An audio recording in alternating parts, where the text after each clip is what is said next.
Hello, everyone, and welcome to another edition of Mormon Stories podcast and an exciting new project that we're launching today. I'm calling it Joseph Smith, the podcast.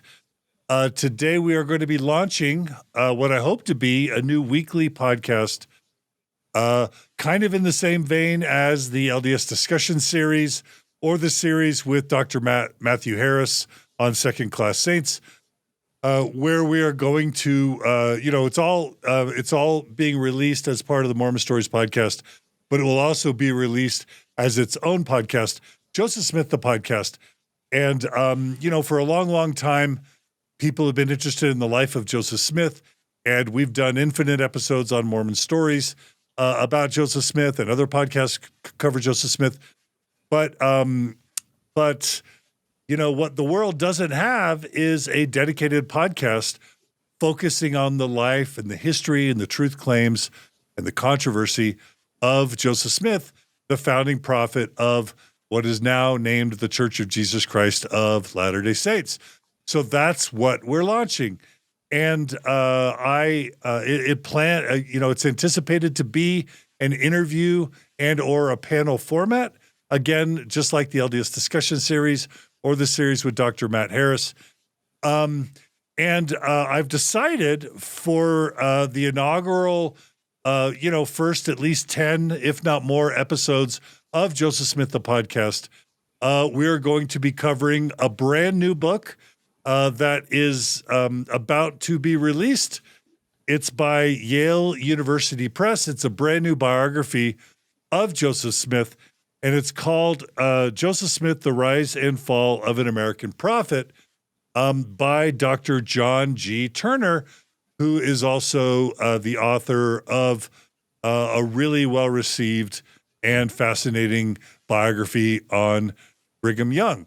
So in the show notes, there is going to be a link to Yale University Press where you can purchase this book, pre-order this book if it hasn't been released yet. So please take your time right now and purchase this book. I'm already a couple chapters in, and I can tell you it's absolutely worth it. Even if you've read No Man Knows My History, even if you've read Dan Vogel's books on Joseph Smith, even if you've read Richard Bushman's Rough Stone Rolling, and I would say especially if you've read those books, this is an important addition to the Joseph Smith. It's an essential addition to the catalog library of biographies on Joseph Smith. Excuse me, I have a bit of a cold.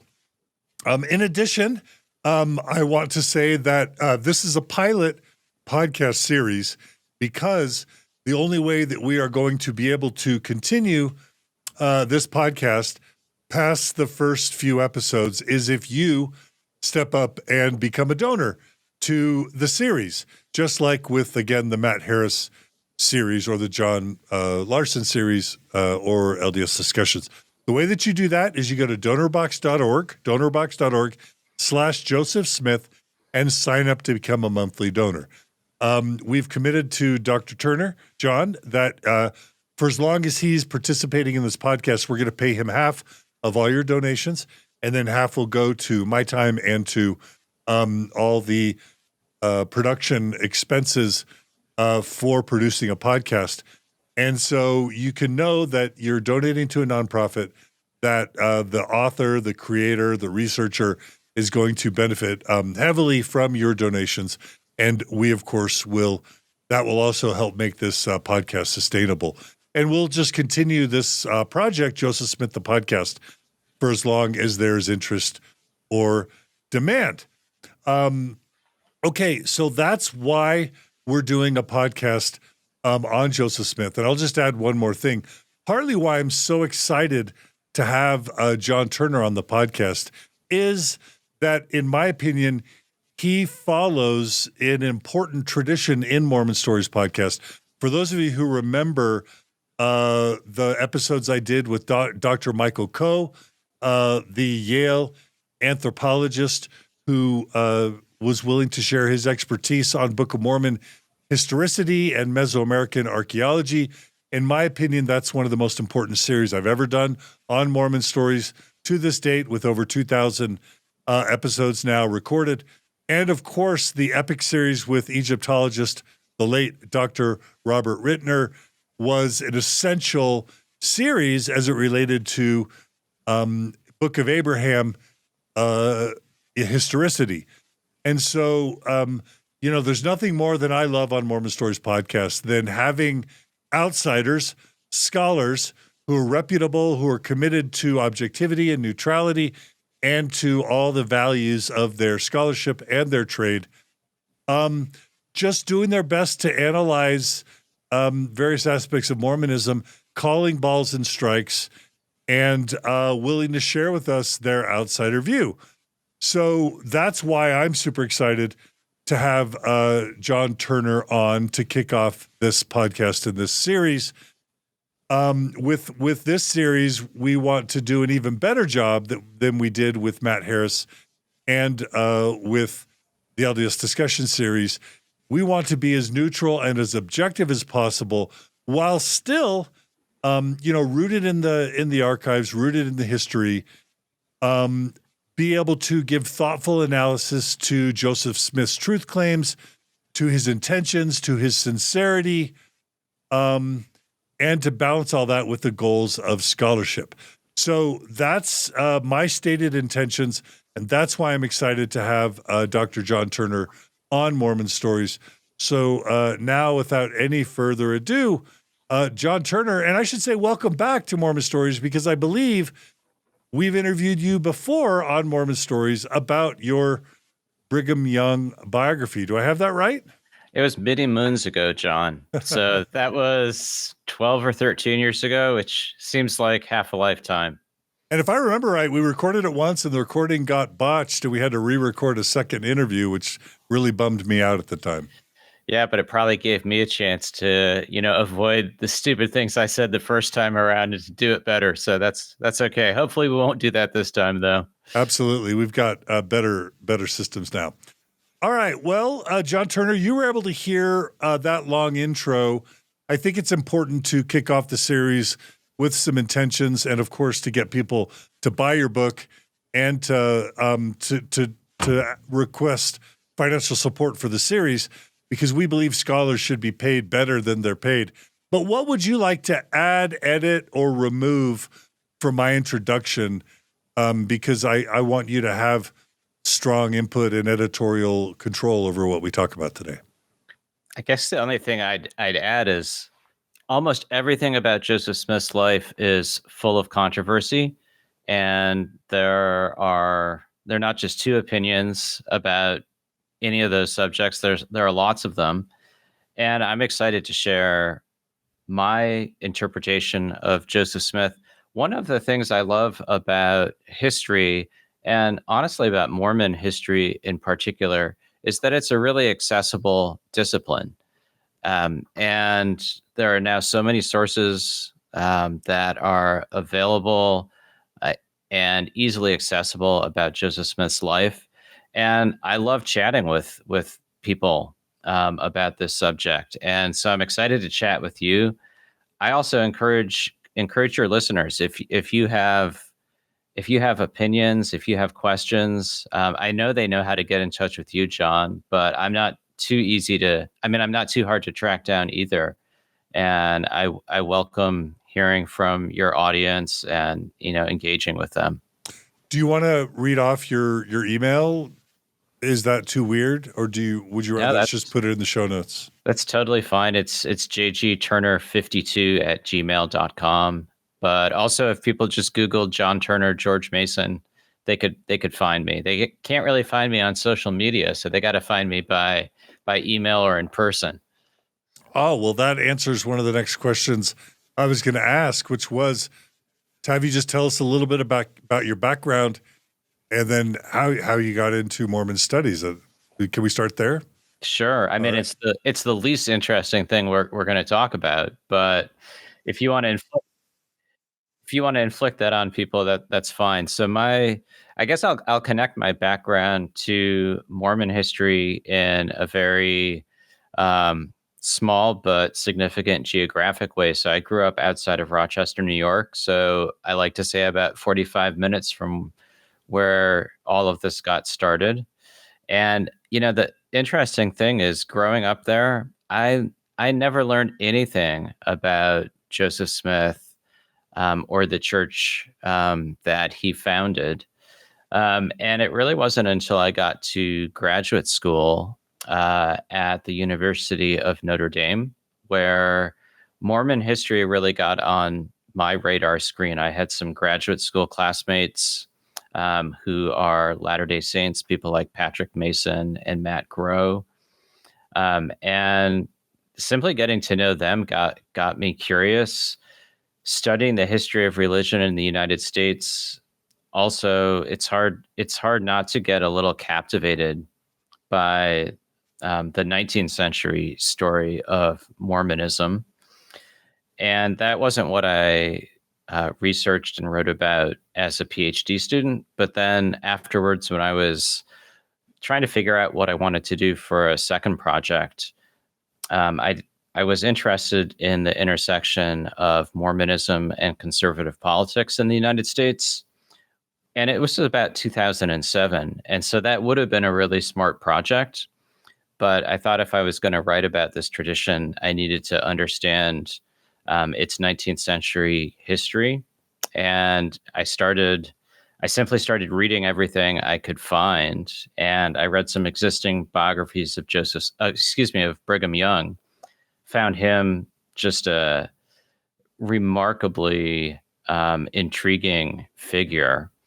And, that really got me hooked. And so here I am almost 2 decades later, and I'm still hooked on this stuff. I love it. Okay. Okay, great. Do you want to, so you're a professor at George Mason University. Is Mormon studies your like 50% of what you've researched and published? Is it, 80%, 100%? And then also, do you want to talk about the Brigham Young biography at all, real quick? I guess I would say Mormon history has been about 60% of my research and writing career. I've also written books on American evangelicalism. I also wrote a history of Plymouth Colony. I'm interested more generally in groups that sort of have that sort of dual experience as persecuted minorities who also then end up structuring societies on their own. That was true of the Pilgrims as well as of the Latter-day Saints. So, there's been a few thematic things that have spanned my projects. I'll just say about Brigham, let me just say something about the difference between writing about Brigham Young and writing about Joseph Smith for me. They both were enormously fun projects. Brigham Young was a complete mountain of archival material. I mean, he lived so much longer than Joseph Smith. There were simply so many new or really underutilized sources. It was both a huge opportunity and a huge challenge. With Joseph Smith, the terrain is a little bit more familiar to people. There's not quite such a mountain of material, but there's a lot, and a lot of it's been excavated by other historians and researchers. I'd also say thematically, writing about Brigham Young, I didn't have to engage some of the truth claims that you referenced in your introduction. I mean, Brigham Young very much was a believer in Joseph Smith as a prophet and in the doctrines that he had introduced. So some of the really sticky wicket questions I could sort of set aside and get on with telling the story of Brigham's life. And I saw Joseph Smith as a bigger interpretive challenge for a historian. It was a really different sort of project, but they're both really fun individuals to research. I don't know if that makes sense to you. I never got bored with either subject. Oh, that makes total sense to me. Really quickly, my research on Joseph Smith and Brigham Young, and I did a lot of it back in the early 2000s, didn't subsequent Mormon presidents of the church sort of not really refer to themselves as prophets or want themselves to be referred as prophets after Joseph died? Wasn't it sort of like Joseph was the prophet, and then subsequent presidents were more referred to as presidents than prophets, at least in title? Do I have that right? I'm not 100% sure. I think you're right. And I do think that's also changed a bit in recent decades. Yeah. Again. I thought Brigham Young, he had such a great sense of humor. And so I think he could talk almost, and I don't mean this in a negative way, he could talk out of both sides of his mouth on that particular issue. He would sometimes refer to himself as a Yankee guesser rather than a prophet. But at the same time, he told his followers to regard his words as scripture. So I don't think he had any doubt about his own prophetic mantle. He could just, he understood in his mind, there was at least a difference in prophetic style that separated Joseph from him. Got it. All right, well, let's jump in to the book. And today, we're going to try and cover kind of the introduction, some of the background, and then chapter 1 of Joseph Smith, The Rise and Fall of an American Prophet by Yale University Press. And let me just start by saying, John, of all the things you could dig into, as I mentioned, Fawn Brodie wrote No Man Knows My History. Donna Hill wrote a biography on Joseph Smith. Richard Bushman did Rough Stone Rolling. Dan Vogel's written several books on Joseph Smith. Why would anyone think to tackle a Joseph Smith biography in 2025 or the years leading up to it when there might be so much fertile ground elsewhere? It's kind of a bold decision, honestly, from a layperson's point of view. So why don't you talk about the scholarly ground that came before? Anything you want to say about resources or inspiration, etc., and what made you decide to write this book? Yeah, I mean, first of all, I'd say I wasn't writing the book in response to other existing biographies. I mean, if anything, the fact that all of the books you mentioned have had really long shelf lives, it suggests there's a real appetite and readership for fresh interpretations of Joseph Smith. So I didn't think the marketplace was saturated. And then I think I'd also say, for a figure like Joseph Smith, he has such a wide-ranging and capacious life. There's just room for a lot of interpretations. And I'll just say something about a couple of the books that you mentioned. It's perhaps a little bit hard to believe, but it's been 80 years since the publication of No Man Knows My History. And it's a wonderful, wonderfully written book. Fawn Brodie, her mastery of prose is pretty tough to match. But that's 80 years ago. And so there is so much, there have been so many advances in terms of access to sources about Joseph Smith's life in those intervening 80 years. Hers is, I think, still the go-to scholarly biography written by someone who's not a faithful Latter-day Saint. I think it's the first thing that a lot of people turn to. And I do think it's a bit out of date after 80 years. I don't think that's not a negative comment on my part. And then I'd say, Richard Bushman. Real quick, can I ask you a question about that before we jump in, John? So I would love your opinion on some of the criticism of Fawn Brodie, just as, again, calling balls and strikes as a neutral observer. I think, let's just say, people angry at Mormonism or critics of Mormonism or critics of Joseph Smith would say, oh, Fawn Brodie's amazing and she was a great historian. And by the way, she was able to figure out that, Thomas Jefferson fathered children with slave Sally Hemings, and she was a legend, and her book, withstands the test of time, blah, blah, blah.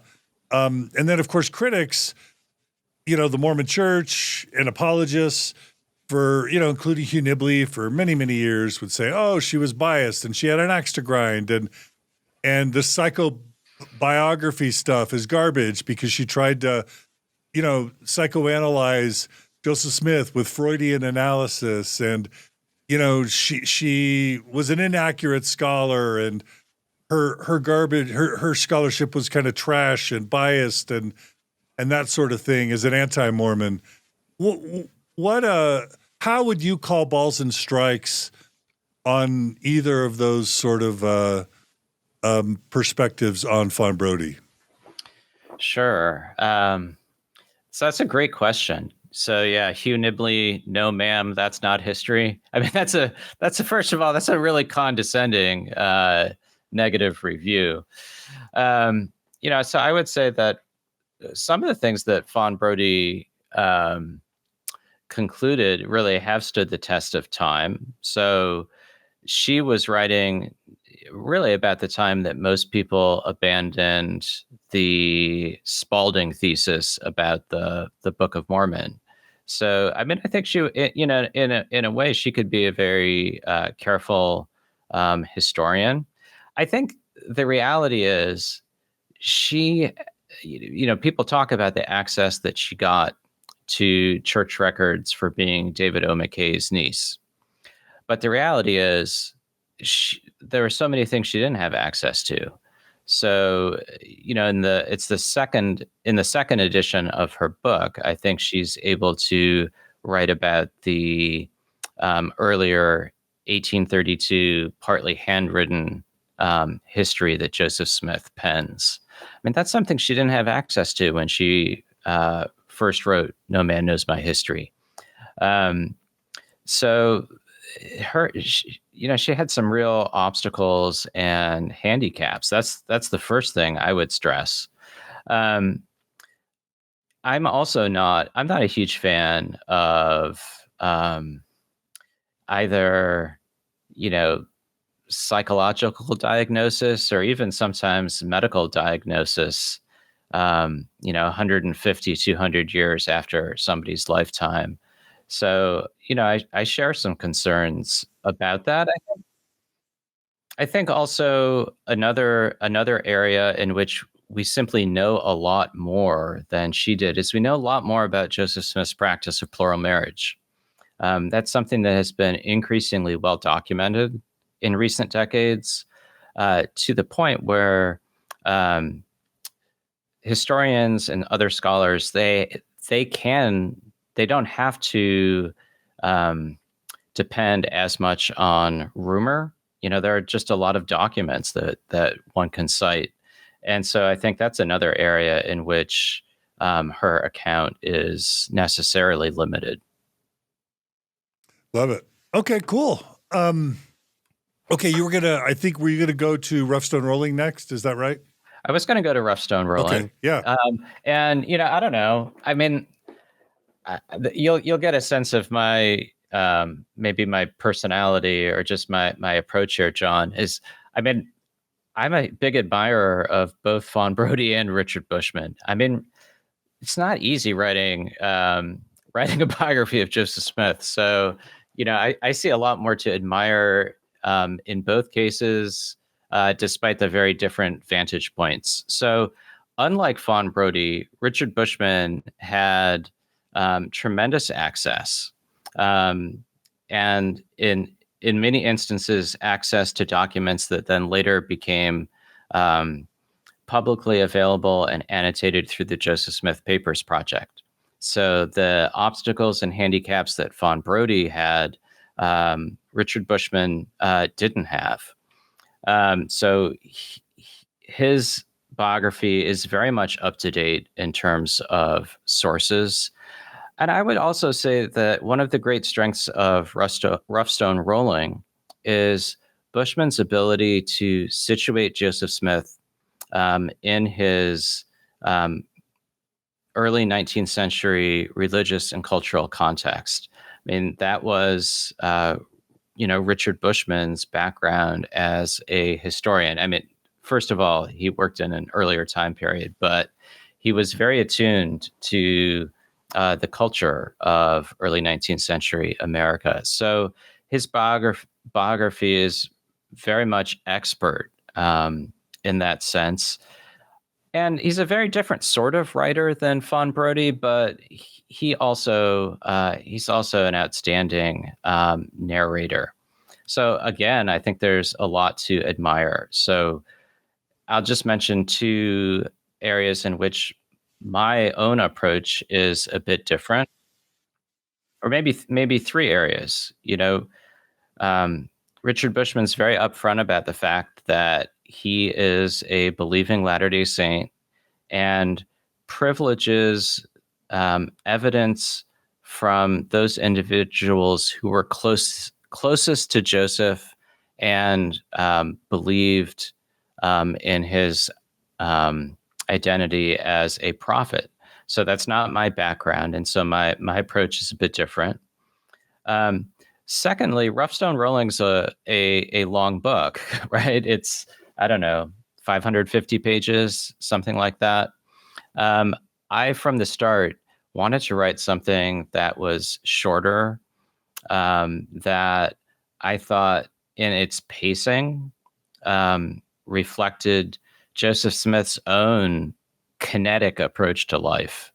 So that's a second difference. And I'd say thirdly, and I've heard Richard Bushman talk about this himself. I do spend relatively more time and pages on polygamy.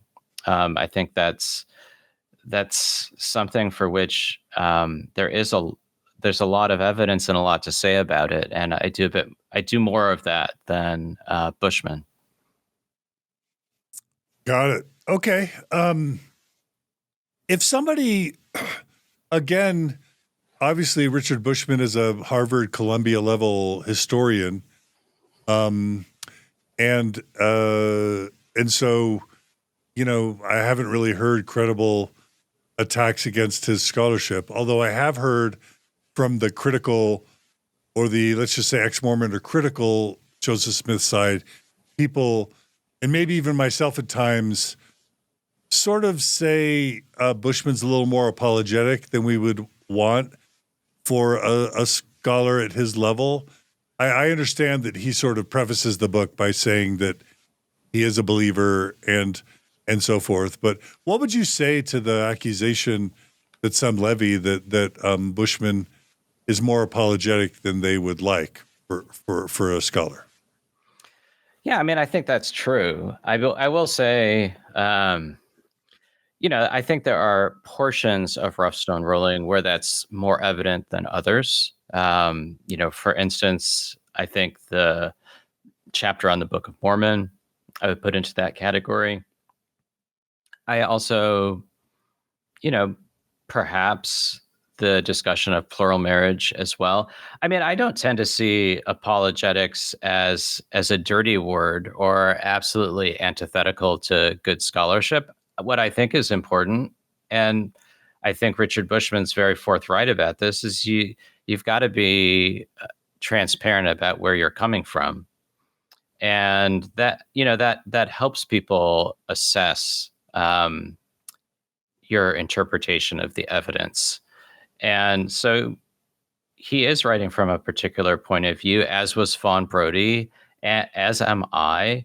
And I actually, I have this crazy idea that the good thing about history is there's always room for more, and it would have been so much more difficult, and would have taken many more years for me to write my biography were it not for Richard Bushman, were it not for Dan Vogel, both through his books, but also through his documentary editions.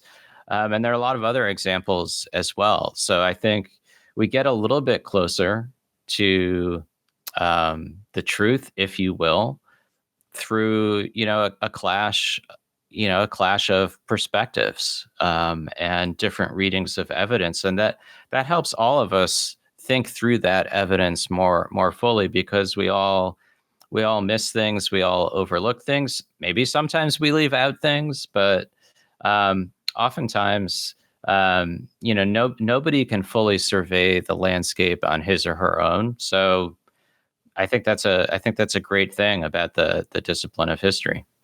That sounds very Hegelian. We're talking thesis and antithesis and synthesis. Is that what you're saying?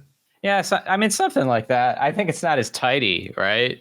In the case of Joseph Smith, it's sort of easy to think, well, there are faithful historians and then there are others. But in reality, even if you drill down, like that group of faithful historians, they actually have a lot of different opinions about some of the key moments of Joseph Smith's life. And I think the same is true for people who are former Latter-day Saints or don't have any particular personal connection to the tradition.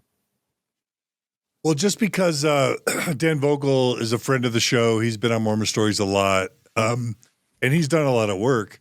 Even though you just mentioned him, and I appreciated that, do you have anything else to say about Dan Vogel's contributions to this conversation? Because I do tend to think his work gets ignored in the conversation, and definitely within sort of the faithful Mormon and or apologetic community, I think he's just dismissed too often, especially by apologetic Mormons, as being anti-Mormon and not even worth consideration. Yeah. Well, I mean, that's unfair. I mean, first of all, I think anyone who works in this time period has relied pretty heavily on his early Mormon documents, volumes. I also love his volumes on the history of the church. I guess, John, you're just getting the impression I'm a fan of everybody, but I mean, I'm an admirer of his Making of a Prophet and Charisma Under Pressure. I don't tend to read as much of Joseph Smith's life in the Book of Mormon. I mean, I do, not to the extent that Dan Vogel does in that book. But it's a really important argument. And he's an incredibly careful and thorough researcher. And between his work and his documentary editions and the Joseph Smith Papers series, I mean, that both of those made my work much easier. You could say that I'm really, when it comes down to it, I'm pretty lazy to have undertaken this project in the early 2020s after so many other people have excavated so much Joseph Smith history. Yeah, I think it's good to be a fan of all these people, and I'm sure they're either are or going to be a fan of you. So that's good, because I think we need lots of perspectives to understand someone as complex as Joseph Smith. Why don't you, if you want, would you be comfortable sharing your sort of intentions at the outset of writing this book, Joseph Smith, The Rise and Fall of an American Prophet, and also any possible biases you might have? I kind of set this up by referencing Dr. Michael Coe and Dr. Robert Rittner, that what I'm most excited about in my series with you John Turner, is that I think we can say, even though you're an outsider, I don't think anyone could say you're anti-Mormon or even anti-religious or even anti-Christian. And so what I hope is we can have as an objective of an outsider view as possible that also isn't hostile to Mormonism, but even isn't hostile to faith. So what do you want to say about all of that? Well, I mean, I don't want to present myself as some sort of paragon of objectivity or neutrality. So just in terms of my own background, I am a Protestant Christian. I grew up in a Presbyterian church, and without going too far into the weeds on that, my own congregation was a fairly evangelical Presbyterian church. I would probably, it's most understandable to your audience as I had evangelical Christian experiences of faith as a teenager and a young adult through ministries like Young Life and InterVarsity.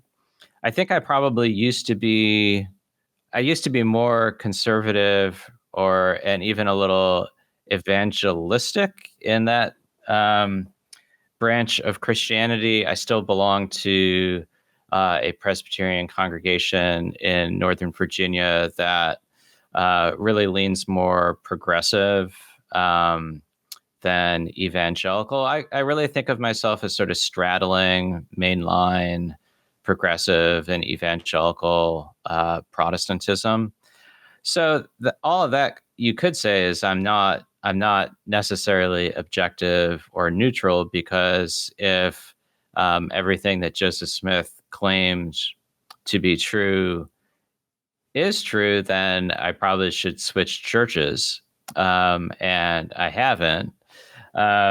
So I'm comfortable in my own space. I guess I'd say at the outset that one of the things that is pretty characteristic of mainline Protestantism is a willingness to, when I say characteristic of mainline Protestantism, I mean in 2025, there's I feel a considerable willingness to live with a lot of ambiguity when it comes to the Bible, when it comes to church history.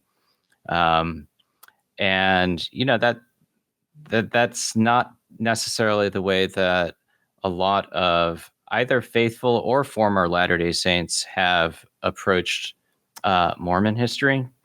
But to me, a lot of ambiguity and uncertainty, they aren't deal breakers when it comes to Christianity and either its truth or its worth. Yeah, I personally am excited by the fact that you have a Protestant background, because I think that's very fitting for the context that Joseph Smith sprang from and lived in. So that's exciting to me. So what else would you like to say about your intentions and your methodology for approaching this book, and also what sources you were able to draw from, whether your resources were limited, if there were resources you were hoping to get access to that you weren't? What do you want to say about just that, your methodology and your process? I guess a couple of things I'd say is, for me, research and writing, they are ways to learn, and they are pursuits that I enjoy. So this may also sound either a little crazy or a little bit wonky, but for me, it simply was a lot of fun to wade through all of the sources that pertain to Joseph Smith's life. And I guess one of my intentions in writing is I want other people to be able to have that same experience through what I write. So I think I think both writing and reading history should be sources of pleasure. And so that was my primary approach. And as I said, I tried really hard to write a readable, somewhat fast-paced biography. Now, I have to say, as an academic historian, I don't know if I can actually do that. I tend to try really hard to write things that are readable and fun, and then, sometimes other people will tell me, well, that's maybe a little bit more complex than I was hoping. But I think Joseph Smith's life, it has a lot of complexity and controversy, but there's also just a lot of what I call sometimes audacity and chutzpah. Um, his life is remarkable, whether you accept its truth claims or not. It there are elements of it which simply are a marvel. And for me, I didn't want to lose track of that. And I guess bogged down too much in some of the questions that sometimes cause scholars to take like a long analytical break. So here's kind of maybe a question you might not have expected me asking, but let's just say you're either let's say you're in an elevator with someone who's never been Mormon and knows nothing about Mormonism or Joseph Smith, and you're in the elevator with, let's just say, some frustrated ex-Mormons that feel really hurt by their experience with the Mormon Church and feel really angry at Joseph Smith once they learned more about his history. Let's just say the history that was kind of withheld from them from their perspective. And so they just tend to think he's just a horrible human and not worth studying and lower than scum. And why would I ever want to even give him why would I ever want to describe him as fascinating, or marvelous, given that they would want to compare him to Warren Jeffs or Jim Jones or Keith Raniere or some, cult leader. What would be your kind of elevator pitch to never Mormons and even ex-Mormons that Joseph Smith is wonderful, is wonderfully interesting and worth learning about? Great question. So for the first group, the never Mormons don't know anything about this guy, I think what I'd say is, so you might never have heard of this individual, but he published the most widely printed book in U.S. history. He established a... Okay, wait. So you're saying more than John Steinbeck, more than, pick your author. Like most widely printed American publication. Yeah, that's a big deal, right? That's a big deal.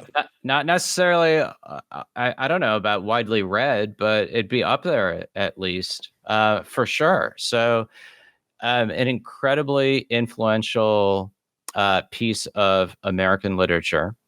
Founded a series of communities, including Nauvoo, which at one point rivaled Chicago as the largest city in Illinois. Founded a church that now has 17 million members around the world, ran for president, and was shot by a mob. I mean, I don't know. I think that's not a bad elevator pitch to never heard about Mormonism. For the second group, people who might be angry at Joseph Smith or just have an incredibly negative view of him. First of all, I think, as a historian, I don't necessarily think about the intersection between Joseph Smith's life and contemporary experiences that people might have in either in the LDS Church or other churches that trace their inspiration to him. But I would say, before you dismiss Joseph Smith as evil, you have to reckon with the fact that during his lifetime, I think most people who met him um, enjoyed meeting him, liked him, found elements of his personality that they appreciated. That's not universally true, and he had plenty of critics as well.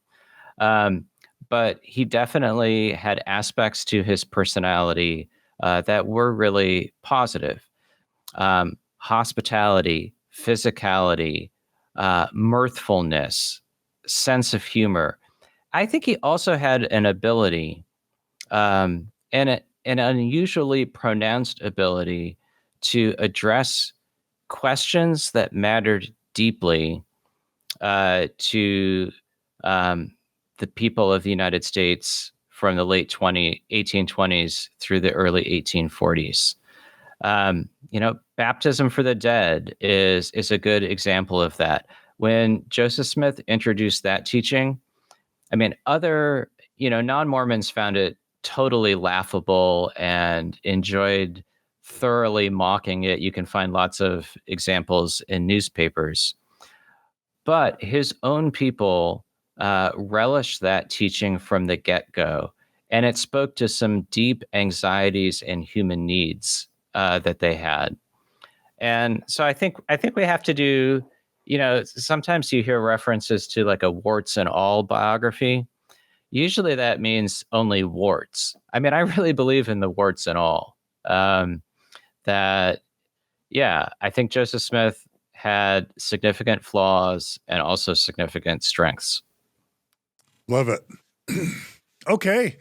Well, John Turner, if you're comfortable sharing, that was beautiful. Tell us, there's this perception, at least among ex-Mormons, that like the Mormon Church has been stingy with its archives, that it's, hid stuff, that it's kept stuff from everybody, and that in those mountainous vaults, it's withholding all sorts of documents, and unless it's a faithful historian, you've really got no chance of getting the sources you need to write a good biography of any Mormon church leader. Talk about your sources and to what extent you feel like the church was either withholding and not forthcoming, or very supportive and encouraging of this biography. Yeah. So that's a great question. And as you know, and I think a lot of your listeners know, there's definitely been some pendulum shifts in terms of openness and access for researchers over the years. And I think right now, at least as it pertains to the 19th century history of the church, things are pretty open in terms of access. I can really only speak to my own experience. With the Joseph Smith papers, almost everything's out there. So I didn't need to plead for access to very much. There are a couple of instances in which I asked to see an original of a document that had been published and annotated in the Joseph Smith papers volumes. There were one or two things that weren't granted. Honestly, I don't think those were, terribly significant in terms of the biography. And you probably want to know the specifics. So one of them was from the Quorum of the 12 Minutes. And so, on that one, I might have, if I'd really pushed to see the original, I might have eventually succeeded. But I thought the published transcript was adequate. Do you mean the Nauvoo Quorum of the 12 Minutes, or? I don't mean to put you on the spot. Yeah, no, I don't quite remember. I think it was from the early Nauvoo period. Okay. One thing, that, I could have, it wouldn't have really changed the biography either way, but I was able to look at the original William Clayton journal, which I was happy to do. And I did want to look at the original. And there's definitely there's a lot of material in there about land transactions, honestly, that isn't in, I think at least most of that's not in what's been published. But a lot of the things I was most interested in were in the already published bits of the Clayton Journal. So that's a long way of saying that when it comes to researching Joseph Smith, I do think at least almost everything is out there. It hasn't been that long since the Council of 15 Minutes were published. That's another good example of something that historians had wanted access to for years that they now have. I think with Joseph Smith at this point, it's not so much a question of access, but rather a challenge that we don't have more for some of the key moments in his life. So, for instance, there simply aren't a lot of contemporary documents pertaining to the Book of Mormon translation. So sometimes the historical record, it just lets us down because it's just a record of what's left on the record. It's necessarily super incomplete. And I mentioned, what else do you need to know than that it's translated by the gift and power of God? I mean, that's all you need to know. well, I mean, Joseph Smith didn't want to talk about it a whole lot beyond that. So yeah, I want to know more. Um, and also, I mentioned I think there is actually a lot of documentation about Joseph's plural marriages. On the other hand, there isn't a lot, not a lot of those documents take you inside Joseph Smith and how he experienced plural marriage. So they're not quite so helpful at pinpointing his decision making, emotions, experiences. So I would say it's not so much a question of access, but of the incompleteness of the record and what one does with that. Really quickly, when you mentioned to me that you were able to gain access to the original William Clayton diaries, that seemed significant to me. Is that significant, or is that something the church has been doing with historians who ask for them for a while now, or do you know? So it's a good question. Well, as far as I know, the church is fairly close to publishing the Clayton Journal. So at some point, hopefully, everybody will have access. There have been other historians who have been able to look at that document, but I don't think it's necessarily available to everyone, which I suppose, raises some ethical issues as a researcher. My own approach is, look at anything I can.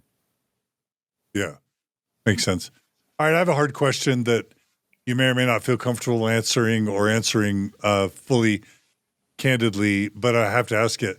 I've talked to, let's just say, non-believing Mormon studies scholars who have described to me kind of this game that you have to play to have access to, original documents that the LDS Church keeps and guards. You if you're too critical, if you're too harsh in your writing, then you fear the church withholding access to the documents, and that can pressure some to maybe go lighter or less harsh in it, or less candid in what they might write, because they want to maintain favor with the church and with the gatekeepers to the documents that they might want to access. Do you think that's an unfair characterization of the game that historians might need to play if they want to publish in Mormon studies? Is it a familiar game that you've heard? Am I making this up? Or do you want to just say no comment? No, well, I mean, I try really hard to answer any questions people ask me, John. So, I mean, I do think that probably is a thing. I think I'm a little insulated from that. As I personally think that might be easier to negotiate or navigate as a non-Latter-day Saint. I think for me, the stakes of writing whatever it is I want to write are just much lower. I'm also, yeah, I mean, so I'll just back up and say that I wasn't really planning on writing another book about Mormon history a number of years ago. Um, I don't like to. I don't totally like to stay in one space in terms of research because, like I said, I like to learn. I like to learn new things, and so I wasn't really in a position at an earlier stage of my career where I thought, well, I got to make sure they like this so that I can do the next book.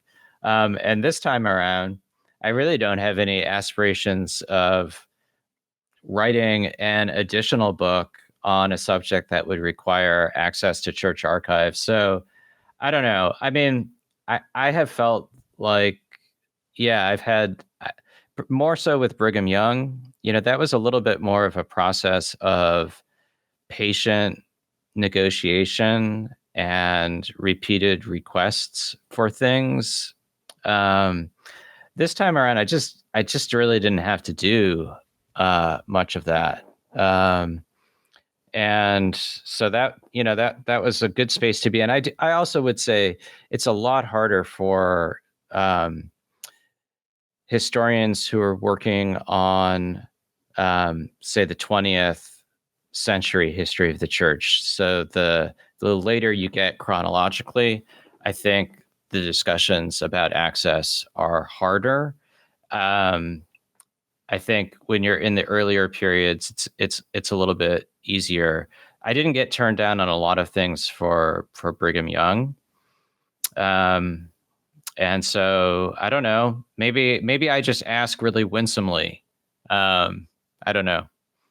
Okay, last question on sources. Do you have any reason to believe that there are unknown documents or, important documents that the church is still hiding or keeping that maybe we wouldn't know of or have heard about? And I guess I'm asking you to speculate or talk about things that maybe you couldn't possibly know yourself. But yeah, I don't think so. I mean, it's of course anything's possible, right? There's always a greater than 0% chance of almost anything under the sun.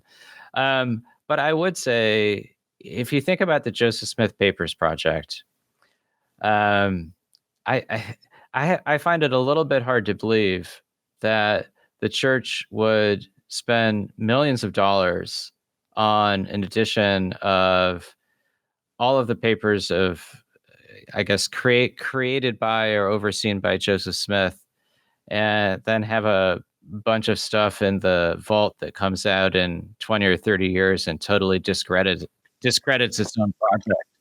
That doesn't really make sense to me. Um, at the same time, I would say um, there have been, there's a lot of additional information about Joseph Smith that has been made accessible or discovered by various researchers, not just the church, over the last half century. And I think that'll continue, probably at a much smaller rate. But I mentioned that I have a prior book on the history of Plymouth Colony. Hardly any group of people has been more studied than the Mayflower passengers, and diligent researchers are still unearthing things about them in England. So, I would suspect in 50 years we'll know more about we'll know more about Joseph Smith than we do now. So we'll need more biographies. Love it. I love that you quoted Jan Ships, the late Jan Ships, who just passed away. She was a Never Mormon, legendary scholar of Mormon studies.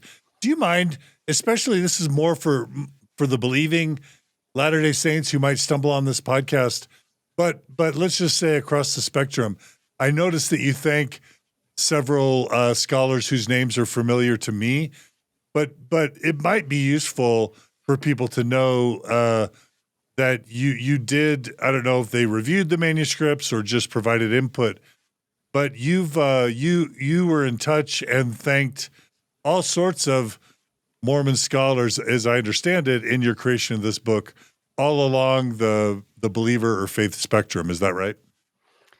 That's true. I'm not gonna blame them for the results. But no, I don't know what your experience has been, and I'm sure your listeners have had a variety of experiences. But I've really loved the Mormon history community. I've found it pretty easy to get along with and make friends with faithful Latter-day Saint historians, formerly Latter-day Saint historians, people from a wide variety of places. I think, honestly, there are sometimes there's big points of tension and controversy and dust ups and all of that. But I love the fact that there's so many people who care about this stuff. If I wrote on 19th century or even 16th century Presbyterian history, it's a much smaller group of people who would care. And so for all of the difficulties maybe that could be inherent in that space, I really love it. Well, just just for my personal benefit or perspective, some of the names I see you acknowledge are Matthew Bowman, Brian Buchanan, Robin Jensen, Patrick Mason, Chris Thomas, my dear friend Chris Thomas, who we've had on Mormon Stories. And then you list, Kevin Barney, that's an old name, Todd Compton, Matt Groh, Barbara Jones Brown, who we've had on Mormon Stories, Lachlan McKay, Michael Marquardt, Colby Townsend. That's a great list right there of collaborators, and I'm of course leading off, but that list really does run the spectrum, and I love reading a list like that. Is what I'm saying. Yeah. Anyway. Well, I have a lot of scholarly debts. Yeah. All right. Well, so let's go ahead and maybe jump in, and let's go to now, if it's okay. The question that I wrote to begin with in terms of substance of the book is, and this is just my curiosity, what aspects of Joseph Smith's ancestry or his early years could possibly predict something like the Book of Mormon and or the founding of a new religion? So, at least at the grandparents, Joseph Smith's grandparents level, but also obviously his parents and even his siblings, where should we begin in terms of talking about, and this is again now starting in chapter 1 of your book, Joseph Smith, The Rise and Fall of an American Prophet, that everyone should go purchase right now. Let's make it an international New York Times bestseller. Where should we start with, with Joseph's ancestors? Maybe let's start there. So I guess the first thing I'd say is that's such a great question, John. And so what I say at the end of the first chapter is really nothing that we know about Joseph Smith's childhood or upbringing would have led us to predict what happened in his life.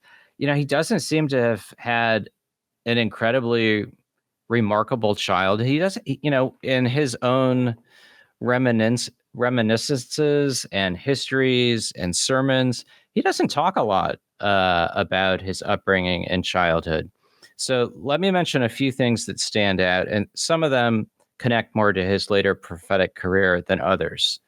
So I think the first thing, and this is probably familiar to people who know something about the Joseph Smith story, is he grew up in a downwardly mobile family. There's, his parents, Lydia Mack and Joseph Smith Sr., they got married in the 1790s. They lived on a farm in Tunbridge, Vermont. And then Joseph Sr. really, he loses that farm and the family's modest prosperity on a really ill-fated investment, shipping ginseng to China. It's just this terrible turning point in the Smith family fortunes. They are. Does that ginseng story suggest that they were gullible or rubes, or is that an unfair? Because I mean, we've all probably been cheated or swindled. Would you mind addressing just that possible interpretation? No, so the first thing we have to say about Joseph's early life is it's impossible to narrate it without relying heavily on the mid 1840s history dictated by Lucy Mack Smith, Joseph's mother. So for almost everything that we discuss about Joseph's childhood and the experiences of his parents, we're relying first and foremost on Lucy Mack Smith. And so we're really getting her interpretation of those events. So in terms of the ginseng, it's such a both unfortunate and also a bit of a strange story. So Joseph Sr. Gets onto this idea of, first of all, starting a store, which already leads him into debt. And then he goes out on a limb with this shipment to China. He doesn't really take care of his own investment. Is it okay to say it was a pretty big inheritance that they received, right? A pretty sizable sum in modern dollars. Am I wrong or right about that? It was $1,000. I don't know what that would translate to originally, but it's sort of a nice nest egg. And Joseph Sr. really throws it all away. And I think it's sort of strange the way that Lucy Mack Smith narrates it. What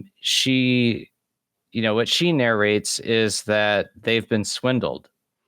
They don't get anything. They get hardly anything from this shipment of ginseng to China, and somebody else has stolen her husband's profits.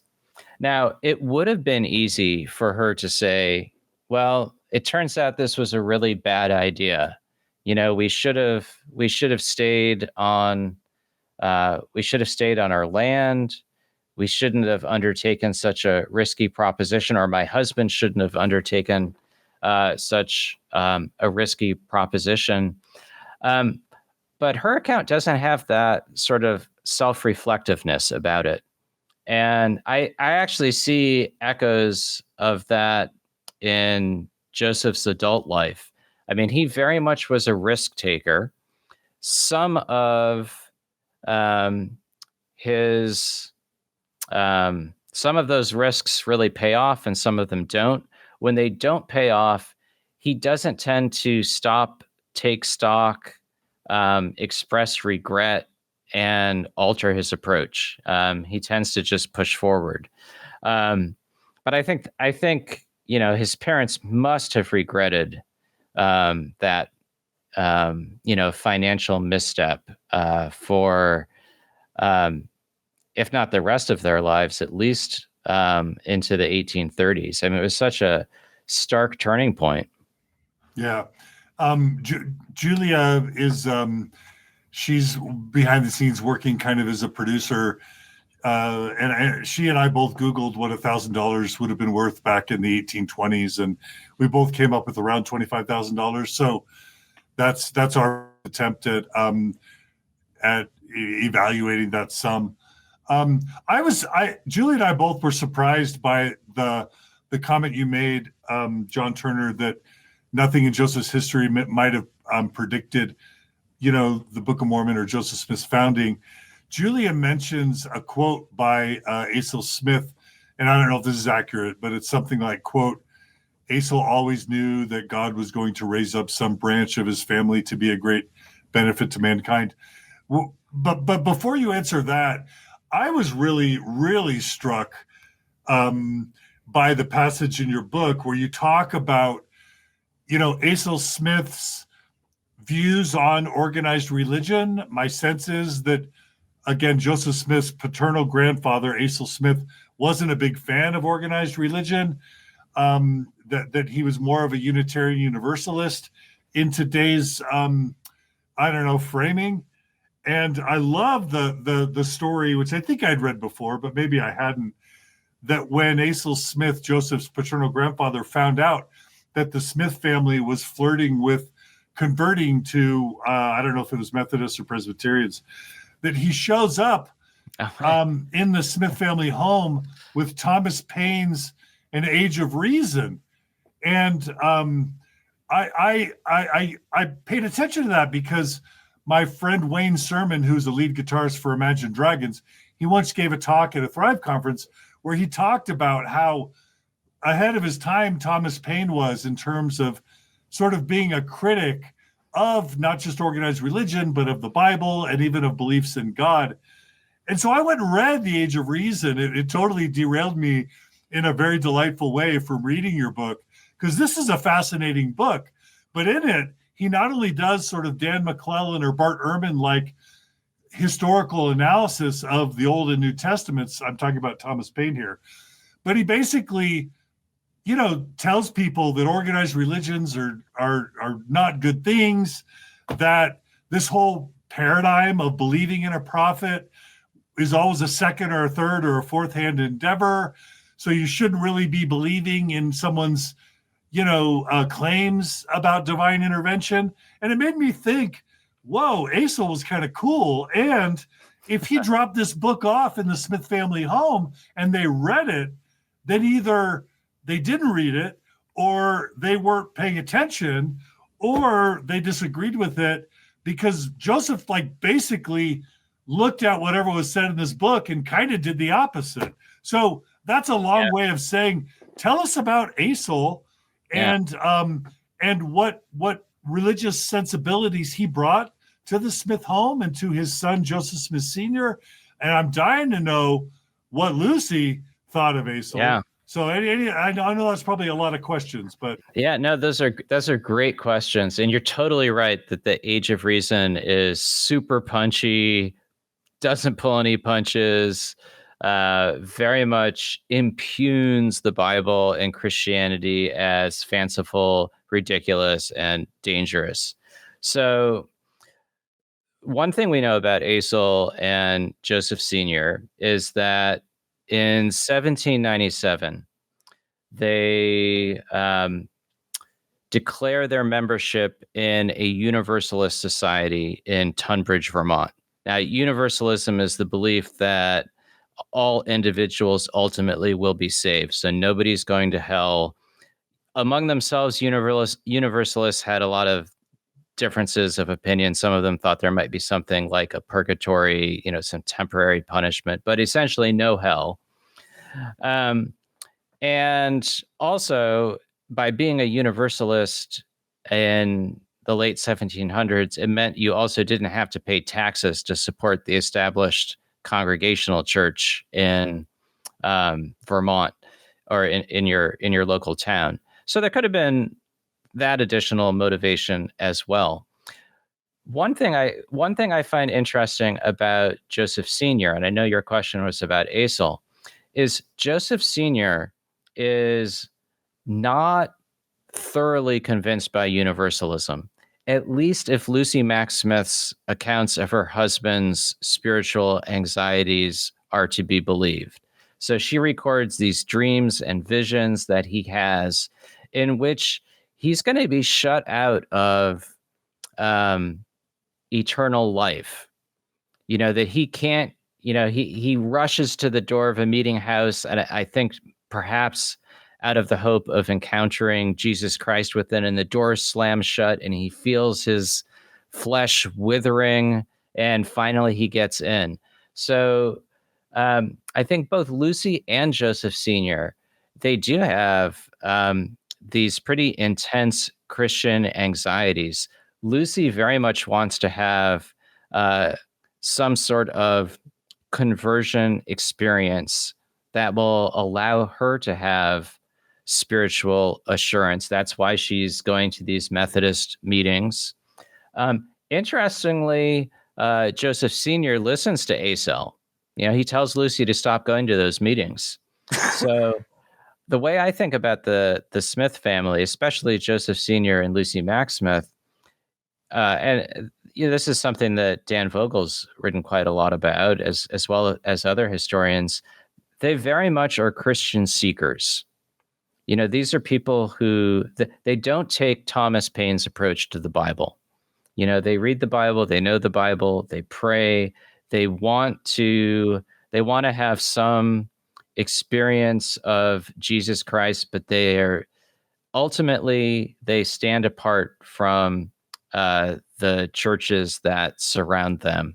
And Joseph Sr. is stronger on that last point than Lucy Mack Smith is. It's Lucy Mack is going to the Methodist meetings. Later, she joins a Presbyterian church in Palmyra. I think Joseph Sr., he definitely inherits his father's skepticism of churches, of ministers, that these people might not have good intentions or necessarily reasonable doctrine. And yeah, so I mean, I do think there's some elements of this that affect Joseph Jr. Going forward. I think, like his mother, he wants to have a conversion experience. He wants to have spiritual assurance. But like his father, he's just not convinced that he can find it in any of the churches that he encounters. I think he also very much inherits a visionary inclination from both of his parents and also his grandfather, Mack. It's very much accepted in his family and in the culture that he inhabits that people can see divine beings, see and hear from divine beings. I think that certainly is something that points forward to his later experiences. Within his culture, that's something that is not far-fetched. I guess just as a follow-up then, what do we have any reason, like, on the one hand, I would just ask, why was Joseph Smith Sr. so worried about his salvation if his own father not only brought him the age of reason, but would have told him, hey, everybody's saved. You don't need to worry about your salvation. Everybody's saved. Any idea? Did he just not buy it? Did Lucy, prevail and tell him he did need to worry about his salvation? Or do we just not know? Because it seems like Joseph Smith Sr. had every reason to not be worrying about the fate of his soul. Am I wrong? Well, yes, at least in theory, right? Yeah. But Asel also maybe this is a little bit hard to really pinpoint, but he seems to have even been open to what Joseph Jr. does in the late 1820s.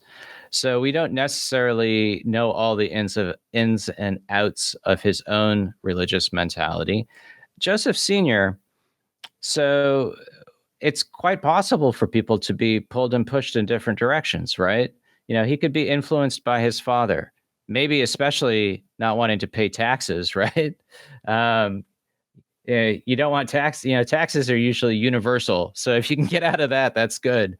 Wait, so let me just make sure I understand that there was an incentive to be religious to avoid paying taxes? There's an incentive to be universalist. Oh, got it. So okay. And I don't know that much about the laws of the state of Vermont at this time, but my understanding is that if you declared your membership in sort of an acceptable alternative to congregationalism, then you didn't have to pay the local taxes to support your congregational church. Got it. So he could have, he could have multiple motives, and he could have been influenced both by Asel and by Lucy Mack Smith. He definitely doesn't. He definitely has a measure of spiritual anxiety, but he's, as opposed to Lucy Mack Smith, he's far more. He's more inclined to hold ministers and churches at arm's length. And I think, in a nutshell, you could be a Christian in Vermont in the early 1800s without attending or belonging to a congregation. Okay. That makes sense. Thanks for clarifying. I guess I would just ask, as a follow-up on the flip side, in terms of like Joseph's background predicting aspects of Mormonism, I see a lot here. Like every church is corrupt. That's what I think Asa believed. That's what Thomas Paine wrote. That's very Joseph Smith to say that all the current churches are corrupt. I also think that no real hell. Mormonism, I think, has the fewest people going to anything like what's traditionally understood to be hell. Mormonism may be number one in all of Christianity of really pretty much no one going to hell other than the outer darkness stuff. So no hell is kind of universalistic. And then I would say baptism for the dead seems like an innovation that would be very much inspired by this idea of universalism as well. So in that sense, I'm seeing a lot of that background actually possibly informing what Joseph Smith ends up developing in his theology. No, those are all fair points. What I really meant is nothing would have really predicted this boy from this downwardly mobile family publishing a work of scripture and founding a church. Got it. Absolutely. Okay. I mean, and I think on the universalism is such an interesting subject because it seems as if universalism is condemned in the Book of Mormon, but then Joseph has that early revelation in which he questions the idea of endless punishment. And so, I see him searching for a way to sort of uphold the idea that some people do deserve punishment for what they do in life with at least a relatively optimistic vision of the afterlife. So absolutely, I think that universalist inheritance from Asel and Joseph Smith, it does persist. Although I think Joseph, I would say Joseph questions and refines it in his own way. Yeah, kind of provides solutions to it. Also, I guess you didn't hear from Joseph the mocking or the denigrating of the Bible that you would find in Thomas Paine's Age of Reason, where from your book it says he referred to the Bible as full of, quote, lies, wickedness, and blasphemy. You certainly get, even from Joseph Smith's Articles of Faith, that he views the Bible as flawed enough to where he has to basically create a whole nother book to kind of tell us all the things we need to know that the Bible doesn't tell us accurately enough. So that's another aspect but I'm guessing that maybe the early 1830s and 20s, the culture was swimming in people discussing the possible flaws or corruption of the Bible. Is that fair to say? I think that's fair to say. Swimming is maybe a little overstating it, but right. So you have, it's not just Thomas Paine. There's, I might get the first name wrong, Joseph or Josiah Priestley, who's essentially a deist thinker in England. I think spent some time in the United States, influences Thomas Jefferson's view of the Bible. So you have people like Thomas Jefferson who want to preserve the good ethical teachings of Jesus while getting rid of what he understands as the ridiculous stuff.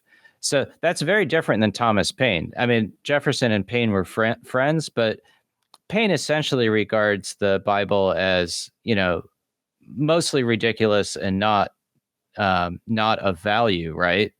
Jefferson sees things of value, but with sort of this supernatural stuff, stuck to it that you've got to get rid of. Joseph Smith's approach, as you know, is different. He thinks plain and precious truths have been lost and need to be restored by revelation. And I see him as more intrigued and puzzled by the gaps and unanswered questions in the Bible that he thinks he can answer. So it's a different approach, but you're right that there are a number of people who are dissatisfied with the Bible as they had it and either want to get rid of it or want to edit it, or in Joseph Smith's case, want to expand on it and perfect it. One of my favorite things Thomas Jefferson did was create that Jefferson Bible, where he basically only includes the exact words of Jesus and basically removes everything else from his version of the Bible. Is that right? Pretty much right. There's a historian, Peter Manseau, who works at the Smithsonian. He jokes in a book on the Jefferson Bible that it's all set up and no payoff because Jesus doesn't come out of the tomb. So it's kind of a bummer ending. But unless you really value just the wisdom, the practical teachings of Jesus, and Julie is reminding me of a quote she heard that Jefferson possibly once referred to Christianity as hocus pocus.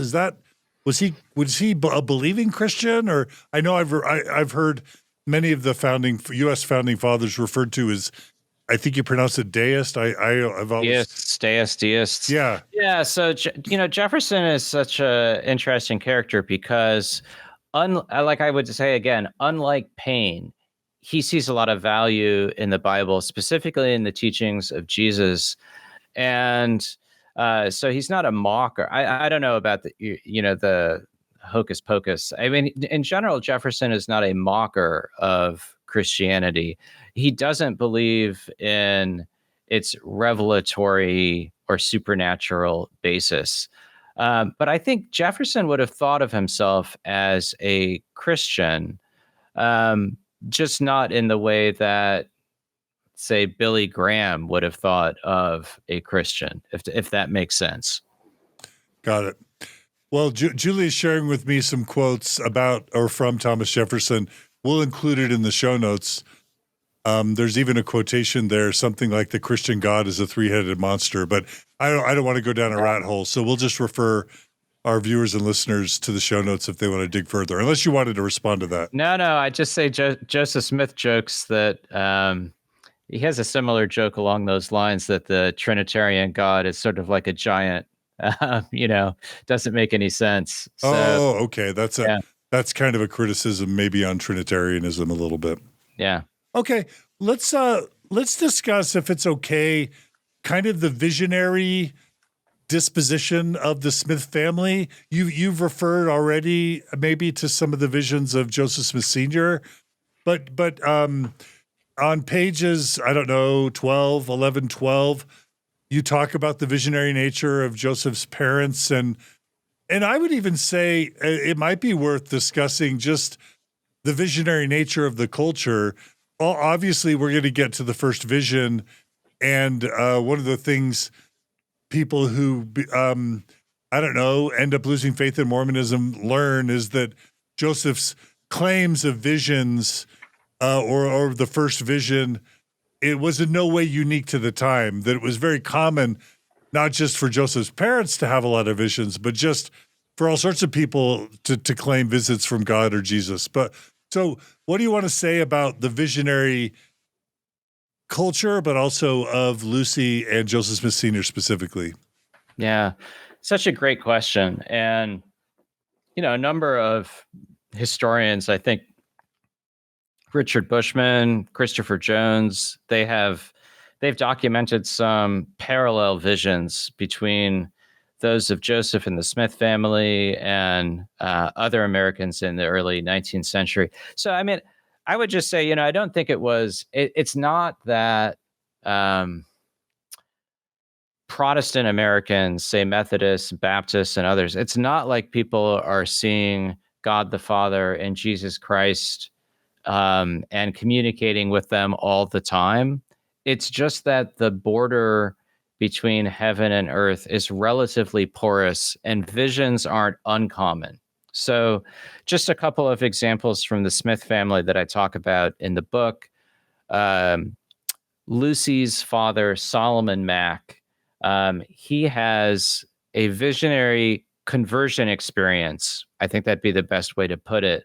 When he's suffering from, and I think he's suffering from rheumatism, and he's also has some spiritual agony, and he sees this, he sees these bright lights, and essentially perceives verses from the Bible imprinted on his mind. I don't remember exactly what the verses are, but he feels that God heals him, or at least frees him from his suffering for a time. And he understands that as his union with Christ, that he experiences spiritual assurance and this close personal connection with Jesus Christ through that visionary experience. Lucy, she has visions that she interprets as pertaining to her family members. So there's this one she writes about where she sees two trees. I don't know. I forget the details. One of the trees prospers. The other one, or maybe one of them is like pliant and flexible, or something like that, and the other one is unmoved. And she interprets that Joseph Sr. will eventually bend toward the gospel or something like that, and one of his brothers won't. And I already mentioned, there's some visions of Joseph Sr. as well that Lucy records in her history that I think point to his spiritual anxieties and his desire to find a path to Jesus Christ. I think if you put it all together, both Joseph Sr. and Lucy, they're searching for spiritual assurance. They're trying to bridge a chasm between themselves and Jesus Christ. They don't know exactly where to turn or where to go. They certainly believe that God, Jesus Christ, can and do communicate with human beings through visions and dreams. And I know we'll talk about the first vision in a subsequent episode. Given that, it isn't surprising that they would, on some level, accept that Joseph Jr., their son, would also have visions. Okay, so if we're kind of again applying the lens of like what sorts of context or experiences might predict Joseph Smith, the Book of Mormon and the founding of Mormonism, it sounds like in his own family, he was swimming in this belief that you could have visions, that God communicated with people. And it sounds like the substance of even his first vision and maybe other visions that are recorded in the Book of Mormon were literally addressing the angst and the anguish and the questions and the debates and maybe even the conflicts that his very parents and grandparents and probably the larger society were all talking about and or being tormented over. Did I overstate a summary of what I heard? Well, I mean, I think you'd have to get into the specifics of Joseph's own visions. So what I see, say, and I'll just jump ahead a little bit. Say, take the earliest account of Joseph's, what becomes known as his first vision. He very much shares that. You're talking about the 1832 account. The 1832 account, where he's really concerned about his sinfulness and is seeking forgiveness. That's not the only thing that is present in that account, but that's what is really at the forefront. And I think I think his mother in particular had that spiritual anxiety as well. Joseph says, he developed that spiritual anxiety. Um, I think I'm not quite. It's not quite so clear to me that at the outset he's seeking to resolve the question of the true church. I mean, ultimately, that's that related to their anxieties. I mean, that wasn't the most articulate response to your question, John, but I see. Yeah, I definitely see that. The family is fractured spiritually. I think they both share that desire for spiritual assurance. Lucy is more willing to actively investigate the Methodists, later the Presbyterians. Joseph Sr. doesn't want to go down any of those roads. Joseph Jr. at first very much, he really sides with his father. He won't attend the Presbyterian Church either. I think, that real idea of having a solution to overcome that fracture, I'm not sure that's really present in Joseph until, later in the 1820s. Okay, so he did ultimately experience and manifest an awareness of that conflict. You're just saying it may not have appeared as early because, again, if my parents are worried about their salvation or fighting over which church is true and having visions and experiences, that all sounds like the stuff that could reasonably produce at least children that are also conflicted about those things and possibly having visions of their own to try and resolve some of these matters.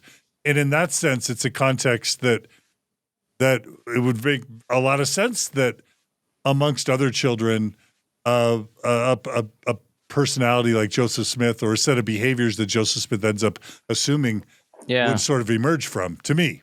Yeah, no, the only thing I'd say is, like, I'll just relate this to my own family, which isn't a great parallel. So my mom has been a cradle to the age of 86 Presbyterian. My dad was a lot more skeptical. He grew up in the Church of England. He was English. He never articulated, a personal faith, and they were at odds about this, right?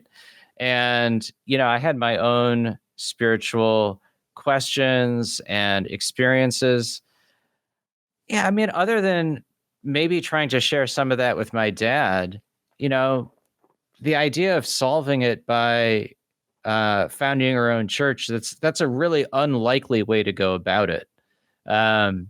So, I guess I'm pushing back a little bit on, these things really foreshadow Joseph's later evolution because his later evolution is just so incredibly unlikely. I think there are a lot of families that have fracture about religion in the early 1800s. There's a lot of situations in which, going forward, somebody will join the Shakers, the spouse won't. Somebody joins the Methodists, the spouse doesn't. This is pretty run of the mill in a way. And what Joseph ultimately does is so strikingly original that's why I'm resistant to the idea that these family or childhood experiences really point to it. I think his childhood and his family's upbringing, it explains a number of things about his personality and his approach to life. He definitely wants to escape the downward mobility. He's willing to take risks. He is willing to thumb his nose at the established authorities of his day. There's a lot of ways in which his upbringing shapes him. I think it just doesn't really portend things like the Book of Mormon and founding the Church of Christ. Those are such preposterous things to have done, given his upbringing. That's why I'm pushing back a little bit. I love it because this series is valuable when our assumptions are challenged and when we hear different viewpoints. So I love the pushback. Thank you, and keep that coming. The couple of things I definitely want to ask before we reach the 2-hour mark. I remember stumbling on an article, I think in the John Whitmer, journal of whatever, where it talked about Arminianism, and I learned about possibly Hiram Smith's involvement at Dartmouth and specifically at Moore's Charity School, and then also that maybe some of other Joseph Smith's ancestors, other Smiths had relationships with Dartmouth and or Moore's Charity School, and including Ethan Smith, the author of View of the Hebrews, and other well-known scholars at the time. That's led many, including my dear friend Dr. Randy Bell, to sort of conclude that a lot of what Joseph Smith ends up writing into the Book of Mormon and his subsequent theologies really came possibly through Hiram and or through the Smith family's exposure to Dartmouth and Moore's Charity School. Is there something to that? Do you see there to, and you may not have even looked into this, but I'm dying since you mentioned it in your book. Do you see evidence that the Book of Mormon and or Joseph Smith's theology could have come through Hiram and or other Smith families, influenced by Dartmouth and Moore's Charity School? I remember looking at the article. I don't really remember the details, but this is what I'd say is Arminianism, or you could say... Tell us what that is. So Calvinism, in its stricter forms, teaches that God, predestines certain individuals to salvation and others to damnation. And Arminianism, the term comes from a Dutch theologian named Jacobus Arminius or something like that, from the early 1600s, who taught that no, humans can, it's basically up to the actions and faith of individuals, not God's foreordination in terms of whether or not people are saved or damned. So by the early 1800s, Calvinism is waning in the United States. There are a lot of anti-Calvinists, Methodists, and a lot of prominent revivals. They mock Calvinism. You'll be damned if you do, you'll be damned if you don't. Doesn't matter what you do. God's already decided whether or not you're saved. There's definitely a strong measure of anti-Calvinism in the Book of Mormon, in my opinion. Take 2 Nephi chapter 2 and its discussion of the importance of human agency, which is such, a foundational principle within the Mormon tradition. That's a long way of saying it wouldn't have been hard for Joseph to have absorbed an animus against Calvinism from all sorts of people that he would have bumped into, or anything he might have read. It's sort of almost the flavor of the times. And the Presbyterians are still associated with Calvinism, and there are a lot of there's a lot of reaction against that during Joseph Smith's lifetime. And tell us really quickly, like, the fact that a lot of people want to make a lot to do with the fact that Ethan Smith emerges, had exposure to Moore's Charity School in Dartmouth, as did Joseph through Hiram, and that there are similarities in narrative structure between View of the Hebrews and the Book of Mormon, and there's the larger mound builder myth kind of stuff, but also speculation as to whether Native Americans had Israeli ancestry, and some people really want to pin all that again back to Moore's Charity School in Dartmouth. And again, I do think that there's not only Hiram, Joseph's brother, who is associated with that Dartmouth school, but also maybe other Smith ancestors as well. I don't mean to re-ask that question. You talked about Calvinism, which for me was very important.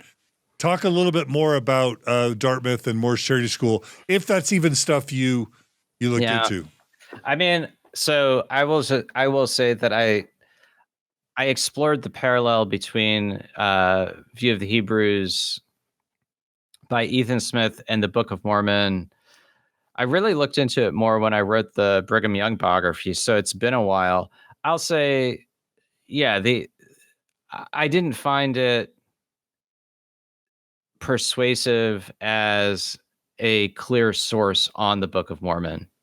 There are some loose parallels, but in the particulars, not so much. But like I said, it's been a while, and I didn't really spend much time thinking about Dartmouth and Morris Charity School. I will just use the opportunity to say people should keep in mind that Joseph is the third son in this family. So his whole childhood and into young adulthood, the focus isn't on him. In Lucy Mack Smith's account, the only time Joseph really takes center stage is when he has the leg operation, and his life is at risk, his leg's at risk. Then she writes a lot about him, but otherwise, it's clear that Alvin Smith is a significant leader in the family in the early 1820s. Hiram's also older than Joseph. So I don't think there's a lot of attention on him when he's growing up. And for instance, when they're in Lebanon, I think Alvin and Hiram, they're going to Morris Charity School. Joseph's still too young. I'll have to think more about that possible connection. But I think it's important to remember Joseph's not front and center in this family until the late 1820s. And again, I think that's why we can't read too much into some of the way some of these things might have shaped him. He really rises to the fore after 1825. Okay. Maybe a cousin of a question. A lot of people, when we get to the section about Book of Mormon authorship, a common back and forth is, faithful Mormons will say the Book of Mormon is so miraculous of a book that there's no way an uneducated farm boy, could have written it. But then you read about, the Smith family, and you might come away feeling like they actually were educators. And, when you think about even Asel Smith dropping, Thomas Paine's Age of Reason off at the home, you might even come to think that they had some higher levels of education in their family. What do we make of just the basic education level of the Smith family, and whether Joseph and his parents and grandparents were just dumb and uneducated, or actually quite intelligent or educated, or something in the middle? Well, I mean, I think there's a certain, some of us might have prejudices and biases that would lead us to think that downwardly mobile Vermonters in the early 1800s are not particularly smart people or well-educated people. So, William Davis has done he's a scholar who's done some good work on Joseph's education, and that he might have had a bit more formal education than we previously thought. And I think he also gets a lot of education at home. Joseph Sr., at least for a short stretch of time, works as a school teacher. Might not have been my first choice. But, as a teacher? Yeah, but it's a home that is literate, that is very Bible literate. One of the things that really has always stood out to me about Joseph Smith is his at least lifelong adult engagement with the Bible.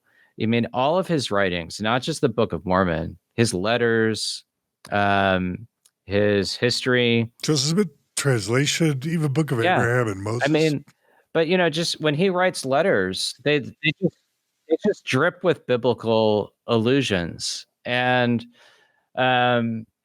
so I don't think, he didn't have a lot of formal education. But for instance, if you take a look at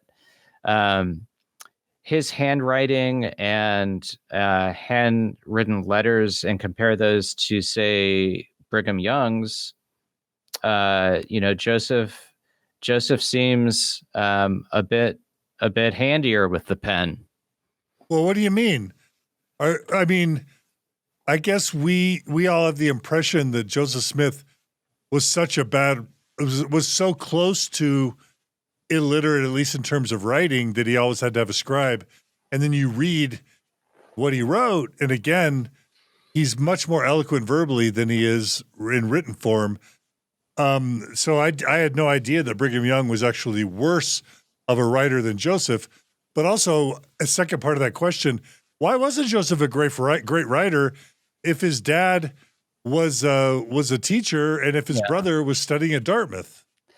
Well, I think, his dad wasn't a teacher for very long, and his brother wasn't a student at Dartmouth for very long. I mean, it was a family that didn't have a great deal of formal education, but like I would just again say that they were literate. They knew the Bible extremely well.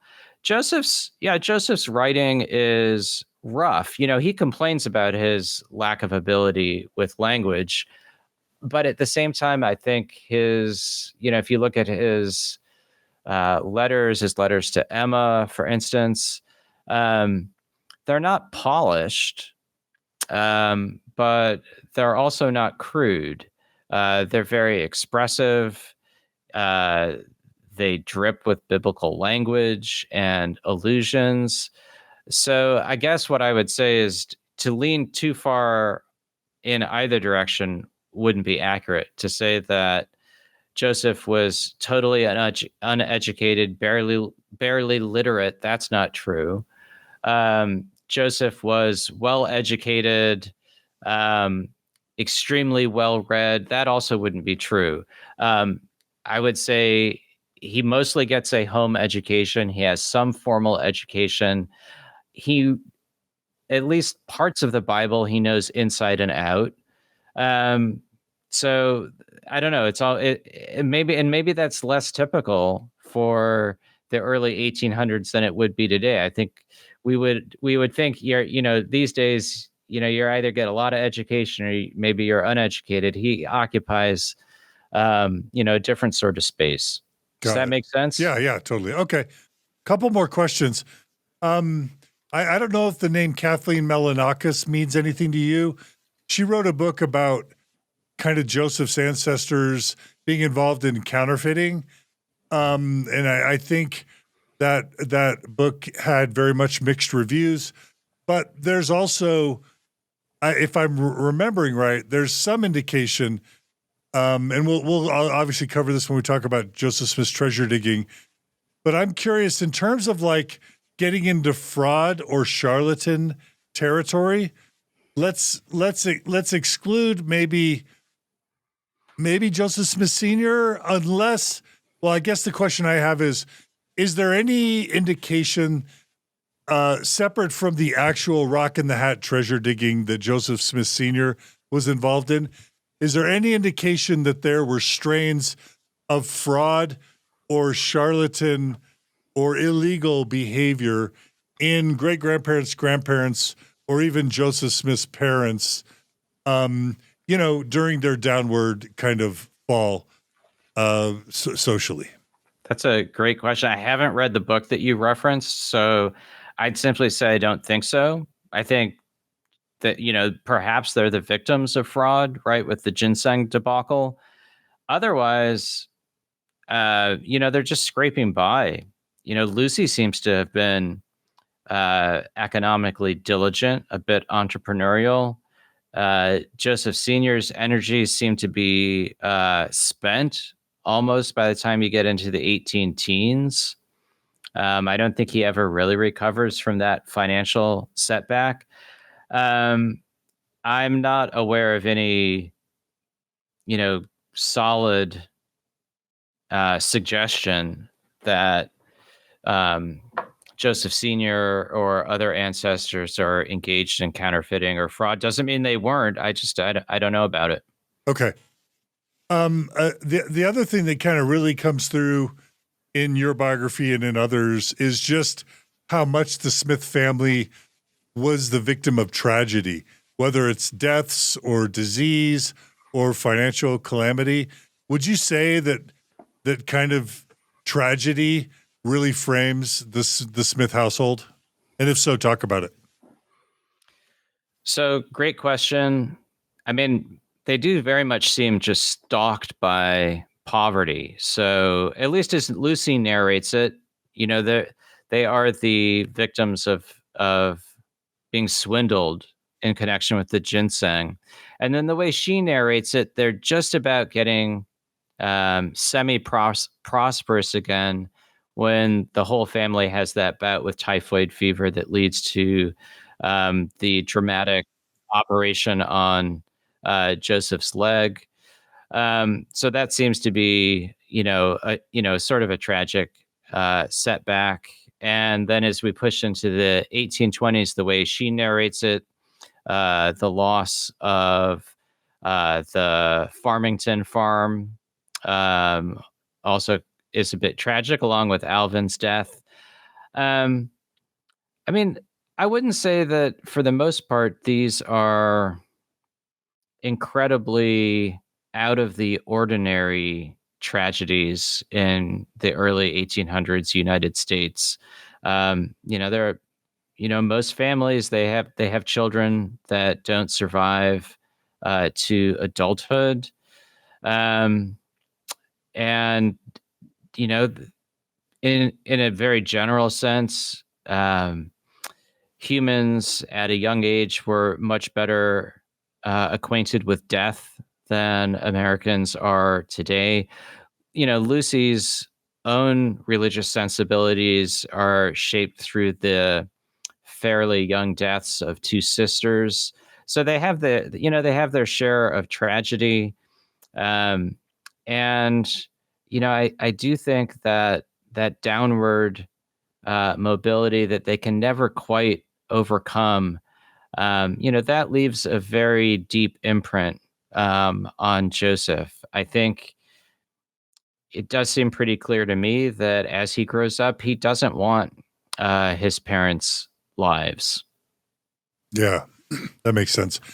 I was surprised to see the words indigent vagrants as a way to describe the Smiths. That's some stark language for me. Well, and honestly, we don't know that much about that time in which they are warned out of this town they've moved to. They move around a lot.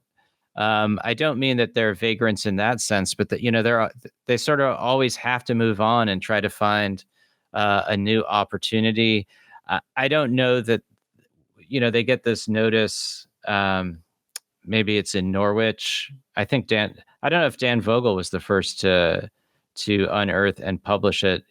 Town authorities essentially warned them to leave, which was common in the early 1800s because, towns didn't want to assume the responsibility for non-residents.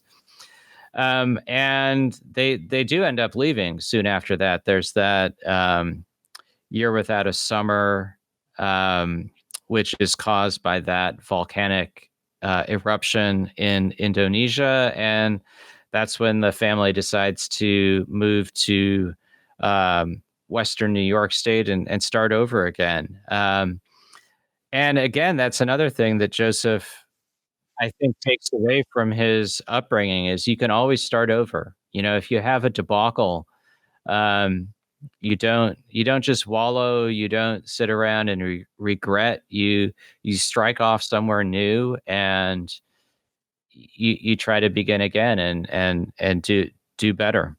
You also don't give up, right? Yeah. Yeah. I mean, Lucy Mack Smith is just an incredibly tenacious individual. not given to wallowing. I think, I mean, she recounts some of their misfortunes in her history, but she's all about putting her shoulder to the wheel. Really quickly, I've wanted to ask this a couple times. Since you studied Brigham Young quite a bit, my understanding is that Lucy Mack Smith wrote her autobiography, and then Brigham Young ended up rewriting it for her, deleting a bunch of stuff, changing stuff, and maybe even destroying copies of the original. I guess a two-part question there were there, did Lucy err or fabricate? Is there any credible reason to question her reliability as a narrator such that Brigham Young would feel the need to rewrite her autobiography? And did I get that right about Brigham Young rewriting and destroying her autobiography? So I've got to spend more time refreshing my memory on that, John. So she dictates her autobiography, I think, in 1844. It's after Joseph's death. She wants to make a record of her family's history. There's then, I think, a second manuscript, which is an edited form of that first draft. So the good thing is we can compare them. And then Orson Pratt publishes it in 1853 without Brigham Young's authorization. He then complains about the errors in it. But we still have that first draft. In terms of whether she's a reliable narrator, I think that's a great question. I think it's one of those instances in which historians almost have to rely on a source. And I rely on it in the early chapters of my biography of Joseph Smith. But one should be aware that one's relying on a single account, and a single account about events decades earlier. One should have a little bit of skepticism. Unfortunately, we just don't have. We don't have accounts from Joseph Sr. or other relatives that would really shed light on some of those details. So let's just say it's the best and often the only account we have of certain things. All right. Last question that comes to my mind. As a Mormon, raised Mormon, we're often told, you mentioned Joseph Smith and the wound that developed in his leg and the surgeries he had to have. One of the early feelings of betrayal that many formerly believing Mormons feel is being told the story of Joseph Smith Jr. eschewing alcohol as an anesthetic when he was, facing that very painful surgery on his leg that he experienced, as sort of giving us the impression that Joseph Smith, one, didn't drink, and number two, that drinking's really bad and we shouldn't drink. But also I remember reading somewhere that it's possible that Joseph Smith Sr. Drank a lot of alcohol and might have even met criteria for alcoholism. Is there anything you want to share about those two questions, because they seem to be relevant to this time period? So great questions. But first thing I'd say is, because it relates to the prior question about Lucy Mack Smith's history. So her account of the leg operation, and I'm not the first person to say this, the way she narrates it, the doctors are about to amputate Joseph's leg, or they're ready to do so. And she intervenes. She says, can't you just take out the infected part of the bone and save the leg? Well, it makes it sound like she knows better than the physicians from Dartmouth, right? In reality, there was a Dr. Nathaniel Smith who had pioneered that procedure, and he's on the scene, so it's surely his idea rather than hers. Maybe they discussed possibilities and that's what she wanted to go with. But again, that's a reminder that this is, I think, in 1813. She's dictating her history in 1844. I don't think we should take it as gospel truth. So I'd say the same thing about the alcohol. Who knows? And you're right. The observance of the word of wisdom is just episodic during Joseph Smith's lifetime and beyond. And the Smith family itself does not, they continue to drink alcohol on at least some occasions.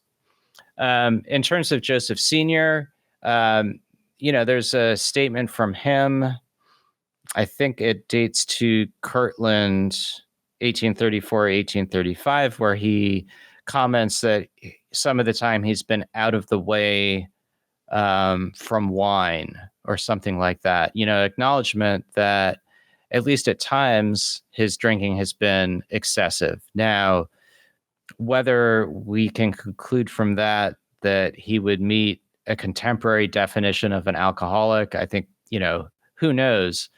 If you look at statistics about what Americans, on average, American men drank in the 1820s, 1830s, it's pretty staggering. So, we don't know. I think in an instance like that, it's good just to, note the sources that we do have, which is it was at least an issue some of the time. Okay, excellent. All right. Well, we're up a little over 2 hours. I think this is a natural place to maybe end our first episode. Again, the book is The Rise and Fall of an American Prophet, Joseph Smith. The author is John Turner. I'm hoping that viewers and listeners have really valued and appreciated today's episode.